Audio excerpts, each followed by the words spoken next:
Have you ever wondered how people can become addicted to drugs?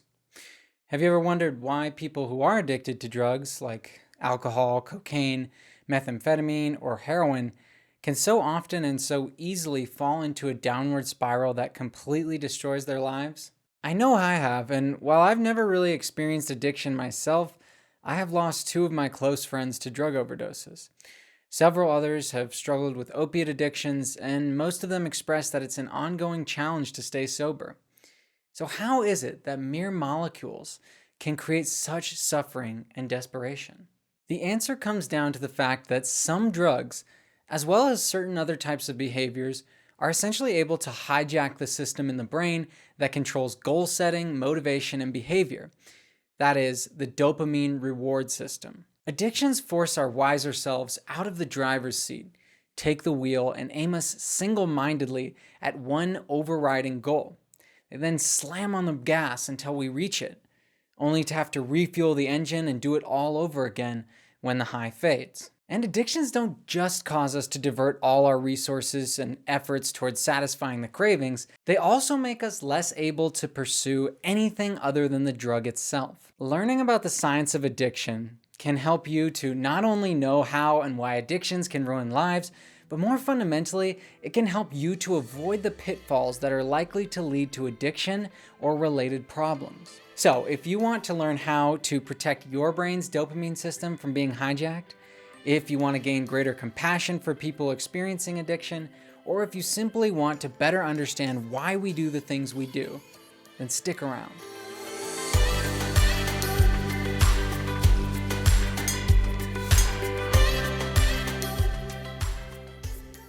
Hey, if we haven't met, I'm Andrew, and this is Sense of Mind.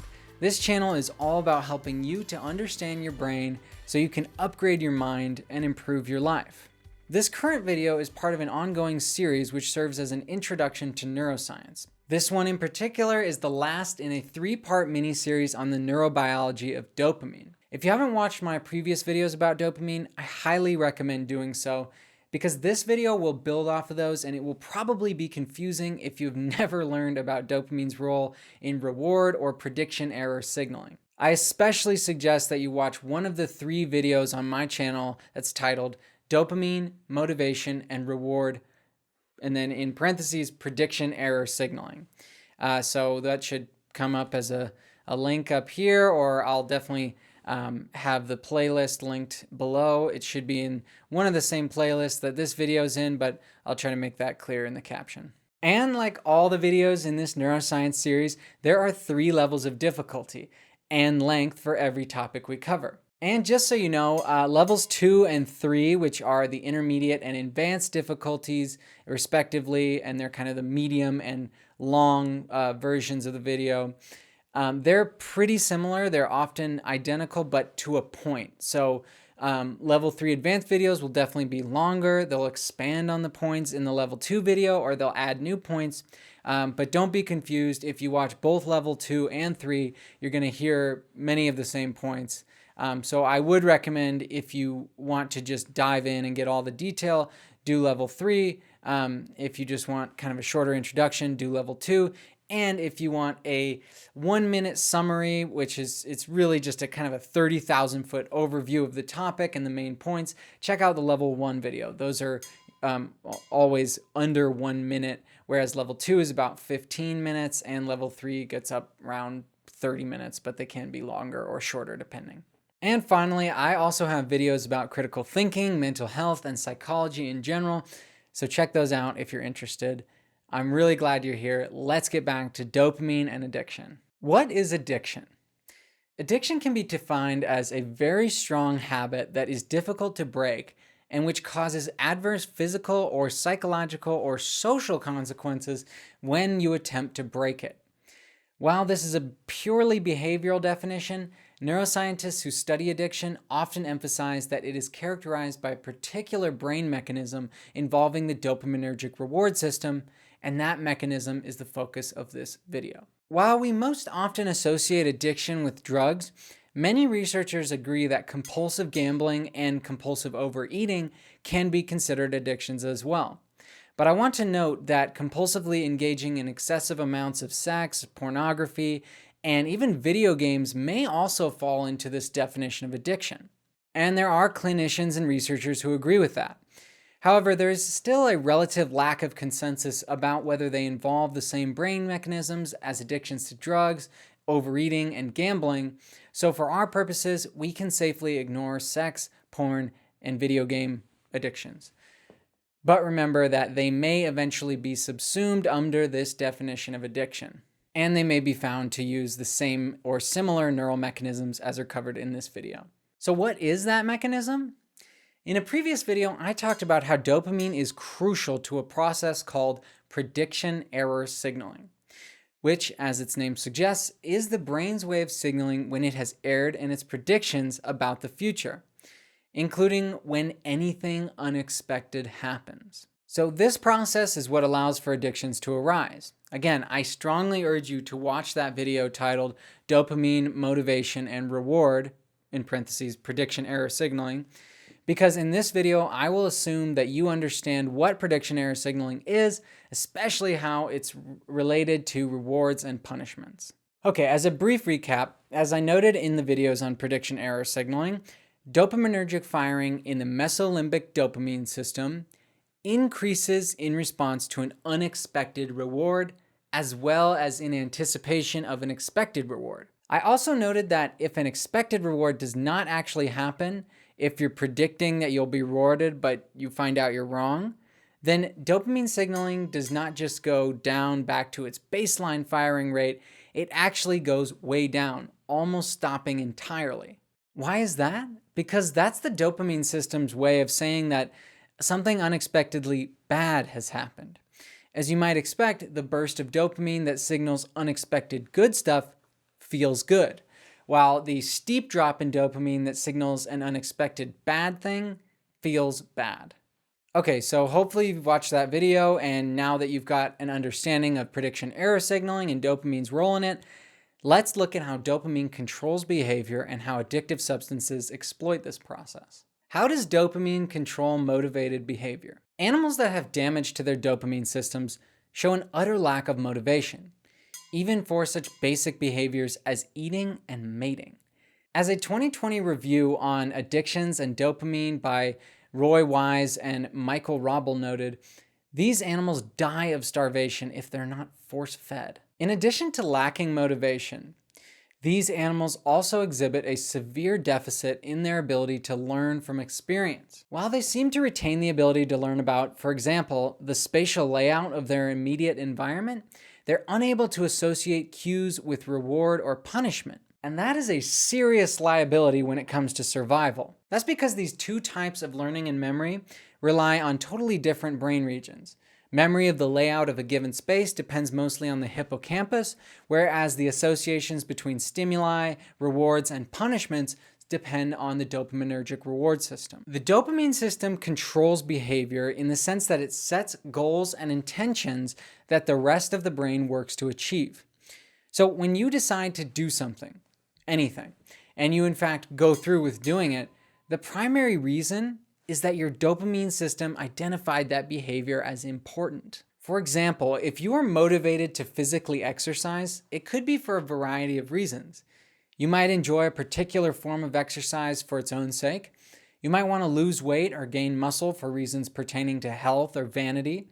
Or maybe you just want your significant other to stop nagging you about going to the gym. The particular reward, whether positive, fun, health, or vanity, or negative, escape from criticism, does not really matter for our purposes, because all that matters is that your brain perceives the behavior as likely to bring about some kind of reward. That is, if your brain predicts that this behavior is likely to bring about a desired reward, it will increase dopaminergic firing when you think about engaging in that behavior. And that will in turn make you want to take action. Whether you actually take the action or not depends less on the increased dopamine firing rate, which is called burst firing, and more on what the baseline firing rate of those dopamine neurons happens to be. Okay, so this baseline firing rate is referred to as pacemaker firing. So it's the change in the rate of the firing that predicts a reward or punishment. So if it goes up, it predicts a reward, and if it goes down, it's predicting a punishment. There's a little bit more to it than that, but we'll leave it there. Okay, so it's not just that there's firing or not, it's that there's that change from the baseline up or down. But as I just mentioned, the baseline itself, whatever that rate happens to be, is what determines your level of motivation to act. When the baseline levels are high, you're more motivated. When they're low, you're less motivated. So when you think about exercising and just how beneficial it'll be, your dopamine neurons will burst fire, meaning they'll rapidly increase their firing rate, which signals that you'll receive some kind of reward for exercising. But you will only take that action if your baseline firing rate is high enough. If it's too low, you may be convinced that today is just not a good day to work out. And this is also the case for behaviors motivated by avoiding punishment. Just as a rewarding stimulus or the anticipation of one causes burst firing of dopamine neurons, which in turn causes the brain to make a positive association with that stimulus, a painful or otherwise aversive stimulus, or the anticipation of one, causes a rapid and steep drop in dopaminergic firing. That acute drop similarly causes the brain to form a negative aversive association with the stimulus. And that association makes you less likely to engage in whatever behavior brought about that state. But regardless of whether the association is positive or negative, if the organism is actually to retain it, to actually learn that association, a long-lasting change must occur to the circuits. So this change, like pretty much all the changes in the brain, is mediated by synaptic plasticity. This is a process covered in my videos on glutamate. It allows for existing connections between neurons to strengthen or weaken, and sometimes for entirely new connections between previously unconnected neurons to be forged. In this case specifically, connections between sensory neurons that project into the dopaminergic reward region, so these are neurons that are connected to various sense organs indirectly. Those project into the dopaminergic reward system and they synapse with the dopamine neurons there. And so those connections are strengthened between those sets of neurons. And similarly, excitatory presynaptic neurons in the striatum that connect with inhibitory postsynaptic neurons in the basal ganglia have their connections strengthened as well. And that's important because these presynaptic excitatory neurons in the striatum connect with these inhibitory postsynaptic neurons in the basal ganglia. And the basal ganglia, among other things, controls movement of the body. So this is really important for being able to execute a movement, to be able to engage in whatever the behavior is, and to make engaging in that behavior more likely by changing the strength of the connections just mentioned. All right, as I said, this largely occurs in the striatum. That's a key structure in the dopaminergic reward system. For a habit to form, the most important area within the striatum where synaptic plasticity occurs is the dorsal or upper portion. If you think of a dorsal fin on a shark or a dolphin, that's kind of the orientation we're talking about. Once this strengthening or weakening occurs, it makes the organism more or less likely to engage in the behavior that brings it closer to the reward or further from the punishment. It does this by making the whole system more sensitive to the stimuli that predicts the reward. That's what that synaptic plasticity is doing. It's making the whole system more sensitive to the stimuli that predicts the reward or the punishment in the case of punishment. Okay, so how do addictions form? In order for the brain to form an addiction, at least two things must logically happen. First, the substance in question must cause the brain to see it as highly desirable. Whether that desire is found merely in the pleasure or cessation of pain which the substance brings about, or in a more cognitively complex kind of pleasure. And that might include something like increasing your ability to focus or solve problems. Secondly, the brain must react by increasing the desire to take the substance to the point that it is more akin to a biological need, like sleep or food. This similarity to biological needs is what differentiates an addiction from a simple desire. To understand why that is, consider the fact that otherwise normal and prudent individuals will find themselves skipping work, destroying their relationships, and avoiding even their most basic responsibilities if they're deprived of food, water, or sleep for a long enough time. In other words, when deprived of basic biological needs, regular people behave like addicts when they're deprived of their drug of choice. And that would be in a very severe addiction. Not all addicts are going to kind of go off the rails, but when people are really in the throes of very severe addictions, those are the kinds of behaviors that you might see in response to withdrawal. And that kind of ruthless behavior typically does not occur when we're deprived of entertainment or meaningful work or other things we merely want rather than need. So the difference between addictions and biological needs is that while the addiction is solely a learned behavior, the drive to satisfy survival needs is largely innate. Still, both are driven by the same brain system powered by the same neurotransmitter, dopamine, and as we saw in the case of animals that are born without the ability to produce dopamine, they will not even eat if they're not artificially fed. So at least part of the association between biological needs as basic as food still needs to be associated with the dopamine system in the way we've been talking about. When it comes to addiction, remember that drugs are mere molecules that don't give the organism calories, reproductive opportunities, or anything else that is important for survival or reproduction. Nicotine does not fill your belly, cocaine does not provide you shelter, and heroin does not spread your genes more widely. Yet the brain reacts to them as if that's precisely what they're doing. As an example to see how this works, let's look at how cocaine works. Whether snorted, smoked, or injected, cocaine molecules travel through the bloodstream and into the brain, and many of them diffuse into the dopaminergic reward regions. This is important because cocaine molecules are just the right shape to get lodged into a protein called the dopamine transporter. The dopamine transporter's usual function is to remove extra dopamine from the synapses between neurons. So if you watch the videos on neurotransmission, you'll recognize that the dopamine transporter is a so-called reuptake pump, meaning that it acts like a molecular vacuum and sucks up extra neurotransmitters from between neurons so as to fine-tune the signaling and communication between those neurons.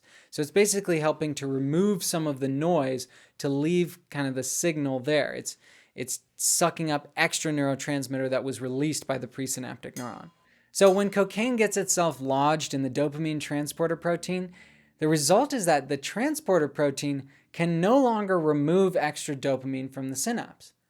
What happens is nothing short of a dopamine flood, an unnaturally huge spike in dopamine concentrations in the reward regions. And from what you now know about dopamine and learned behavior, you can see that this is likely to make the brain want to repeat the behavior that caused the huge dopamine spike.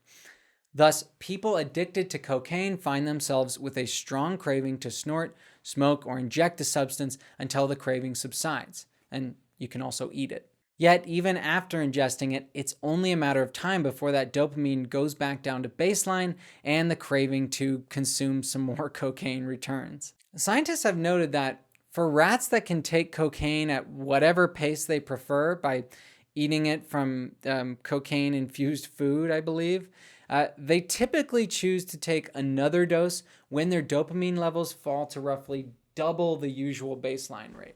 All right, so that's cocaine, but what about other drugs? Do they have similar mechanisms of action?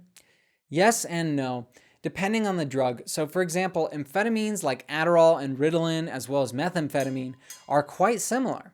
But they can be even more powerful than cocaine in some cases, because in addition to reversing the action of the dopamine transporter, meaning that they don't just block it, but they actually cause it to send more dopamine into the synapse, amphetamines also cause the dopamine neurons to release more dopamine by their usual mechanisms.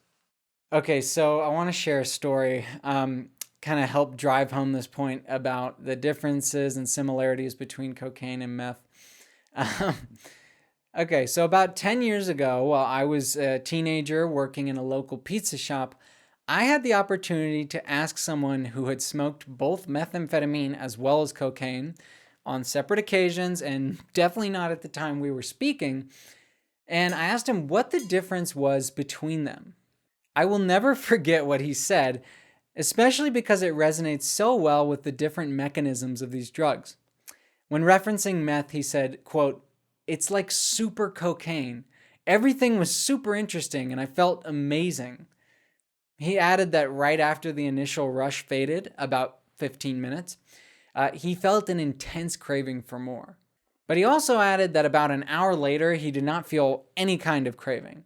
Apparently, that single dose was not enough to habituate and rewire his reward region dopamine neurons. Now, as a public service announcement to discourage you from doing meth or cocaine, let me just remind you that meth is an extremely dangerous drug, as is cocaine. It can cause permanent brain damage and heart damage, as well as lasting damage to the liver, kidney, and lungs, and meth kills around 16,000 people per year, which is about the same as cocaine and prescription opioids. So if those old ads didn't get it through to you, I hope this does. Meth, not even once. All right, I hope you know what I'm talking about with those old TV ads. But anyway, let's talk about some other drugs. So thanks to their differing molecular structures, drugs including caffeine, marijuana, alcohol, and opiates tend to have a less direct means of releasing dopamine in addition to affecting other neurotransmitter systems. Now, that's also the case with like cocaine.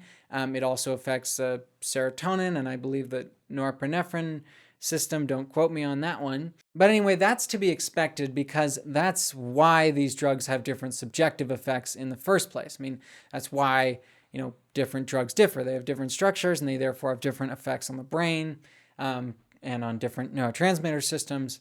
So just know that cocaine and meth are probably the most direct way of stimulating the dopamine system just because they really like supercharge the release or they really jack up the amount of dopamine in there. Other drugs tend to not do it so well, and that reflects how addictive these drugs are. But anyway, the common theme across all these drugs is that they cause burst firing of dopamine neurons that lead to an association of the kind we've been discussing.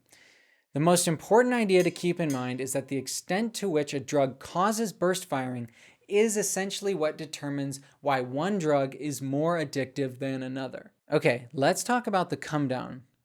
What I mean by that is that steep reductions in dopamine that occur after drug taking induce aversion. Let me explain what I mean by that. So as we noted earlier, when dopamine levels fall, the brain perceives this as something to be corrected or avoided if at all possible. Why is that? Because in normal situations that don't involve addictive drugs, rapidly falling dopamine levels signal that something bad has occurred and so should be avoided. So when someone is addicted to cocaine or any other drug and takes the drug, they then experience a high due at least in part to the burst firing of dopamine neurons, but then they're setting themselves up for an equally intense drop in dopamine. That is, of course, once the drug is used up. That drop is aversive. It is something to be avoided from the dopamine system's point of view, and thus the brain does whatever it must to get out of that aversive state. This brings up kind of a strange question because you might wonder why addicts don't simply quit after the first dose. Why doesn't a drug user just stop after taking that first dose if there's such an intense drop? I mean, after all, that would appear to be the most direct and effective way of avoiding the inevitable drop in dopaminergic firing that occurs after the initial high. Okay, well, the answer is essentially 1, the synaptic plasticity discussed earlier, as well as 2, a shift in the relative concentrations of dopamine receptor types. We're going to talk about each of these in turn. So the first reason is fairly intuitive. That is, because cocaine and other drugs cause such an astronomically high amount of dopamine to be released all at once, they have an unnaturally strong ability to strengthen connections among neurons in the reward regions and the basal ganglia. So the dopamine burst itself inevitably creates a powerful association with the drug, a positive one. All right, the second reason, which has to do with different dopamine receptor types, requires a little more explanation, and it's more relevant for people who have already become addicted rather than those who may have only tried the drug once and so may not yet be addicted. After habitually taking an addictive drug for a long time, one very common effect is a reduction of what are called D2 dopamine receptors. That loss is usually accompanied by a lower sensitivity to any kind of reward that has not already been learned. So while an addict's drug habit and craving will remain perfectly intact, his or her ability to make new positive associations with new experiences is tamped down. That means that they're less able to pursue anything other than the addictive drug itself. And as noted in the other videos on dopamine, there are two families of dopamine receptors, D1 and D2. These receptors have different functions and different roles within the nervous system, and they contribute to different but overlapping behaviors. I noted in a previous video that in the nucleus accumbens, which is a key region in the dopaminergic reward system, just stimulating neurons with only D1 receptors is sufficient to cause the animal to engage in approach behavior. So to be clear, those are neurons that have only D1 receptors. So these D1 expressing neurons mainly drive desire-motivated behaviors. D2, on the other hand, in the nucleus accumbens, are necessary for aversive behavior. Similarly, within the striatum, D1 neurons are thought to be more involved in initiating behavior, whereas D2 neurons are thought to inhibit other kinds of behaviors. And that allows the system to coordinate a single kind of behavior because those two tend to be activated at the same time or near the same time. And D1 and D2 receptors also have different affinities for dopamine, such that D1 binds dopamine weakly and D2 binds it much more strongly. Thus, due to this difference in binding strength, D2 neurons in the striatum tend to be occupied by dopamine at the baseline firing rate. That is, because they more easily bind to dopamine, D2 receptors tend to be bound even at relatively low concentrations of dopamine, as in the normal situation of baseline dopaminergic activity. D1 receptors, on the other hand, have a low affinity for dopamine and are thus likely to be bound only when there is a relatively high concentration of dopamine. Therefore, D1 receptor carrying neurons are activated only when burst firing occurs. One implication of this is that D2 neurons have a larger role in mediating how motivated we are to do something. And that makes sense because they're part of that baseline firing rate, while D1 neurons have a larger role in determining the relative desirability of doing that thing. Okay, so now we can explain how all of this contributes to addiction. Over time, someone who habitually takes an addictive drug like cocaine causes the relative numbers of dopamine receptor types to shift, such that the number of D2 receptors goes down while D1 numbers stay roughly the same, though some evidence indicates that they may also go down slightly. What does that reduction in D2 receptors mean? Well, in short, it causes the brain to be less sensitive to rewards that are not already habituated.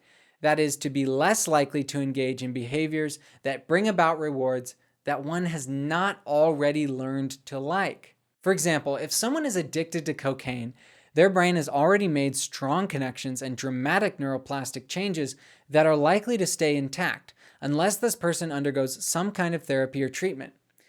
Even then, as you may know if you've ever talked to anyone about their addiction, it's not guaranteed that these connections will change, much less go away. But especially in the case of someone who's not seeking therapy whatsoever, part of the reason that they're avoiding therapy may be that their dopamine systems don't predict that they will be rewarded for doing anything other than eating, sleeping, and taking cocaine, and whatever else must be done to repeat that cycle day after day after day. Now, something to keep in mind is that over time, cocaine or whatever drug someone is addicted to becomes kind of old hat. It's not as exciting anymore. It's not even, often for many people, it's not even pleasurable anymore. It's just something that they feel like they have to do. It's a habit. It's a ritual that they must do. And it's just this very strong motivation. Now, again, I'm not personally experienced with addiction, so I'm speaking from what I've read and people I've talked to, who I've known firsthand, who have been going through addictions. But again, I'm not personally experienced, so I don't claim to know what it's like to be addicted. But it's clear, at least from some of the research, that the liking and wanting are different. So an addict can definitely want their drug, and yet not even like the effect it has on them, other than relieving that aversive state that comes with that low dopamine and the need to get it back up to the artificially high levels induced by drugs like cocaine. All right, so let's take a step back and think about how understanding the neuroscience of addiction can help you to live a happier life. Throughout this video, I've been mostly talking about addiction as a neurological phenomenon. But as I mentioned at the outset, I have lost close friends to the ravages and collateral damage that so often comes with addiction. So I realize that this approach that I've taken can seem sterile or clinical, especially to anyone who has actually seen firsthand what kind of damage addiction can do. I'm not a clinician and neither am I an expert on addiction. Therefore, I won't pretend to have useful tools or tips for anyone trying to escape their addiction other than to simply advise you to seek help. If you are wondering where to go for help, the US government's Substance Abuse and Mental Health Services Administration has a free hotline that offers referrals and information. You can call them at 1-800-662-HELP. That's 1-800-662-4357, and I will put that in the caption of this video. All right, that being said, over the course of doing research for these dopamine videos, I've learned a lot about both this molecule and myself. So I do want to offer one general tip that I've learned and that I hope can be useful for the rest of all of you. And that tip is, remember that wanting does not equal liking. Throughout this video and the last one, I've been discussing what some scientists call the wanting circuits. These are a collection of brain regions, including the ventral tegmental area, nucleus accumbens, and ventral striatum, that are responsible for the process of prediction error signaling and reward signaling, because that is part of prediction error signaling.